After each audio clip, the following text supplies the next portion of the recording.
Hi, my name is Dan Carnevale, President of Danatronics Corporation. I'd like to introduce you today to our new Echo 9 ultrasonic thickness gauge. The Echo 9 is a brand new platform designed to use dual and single element transducers in a wide variety of applications. These include corrosion thickness monitoring using dual transducers, as well as high frequency delay lines for precision applications. The Echo 9 is designed with a new custom case. The Echo 9 has a 3.5-inch color display that is sunlight readable. It is designed for IP67, which means that we've tested it underwater for 15 minutes in a foot of water. We've also done high impact drop studies. The Echo 9 uses waterproof connectors, and the LEMO connectors are at the top.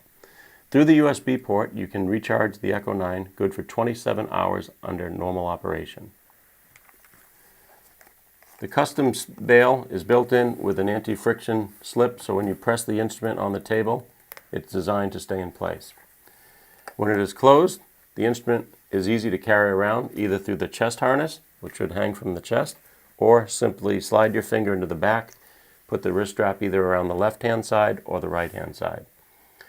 Note that you can operate the keys with one thumb. This is not the case of competitors' models. In addition, the keys are raised rubber, and they also are translucent and they light up on alarm conditions.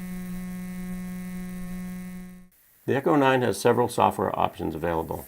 In its simplest form, the Echo 9 is an ultrasonic thickness gauge with displayed numbers, which includes the echo-to-echo feature. The echo-to-echo feature is ideal for ignoring the coding and measuring the substrate only. We have a B-scan, which is combined with the datalogger. The datalogger is expandable from 2 gig standard memory up to 32 gig of microSD card memory. In addition to that, Echo 9 is available with Bluetooth. The Echo 9 has A-scan and B-scan together. We also have a live waveform as another option. The last option would be the precision gauge option of the Echo 9 using high-frequency single-element transducers.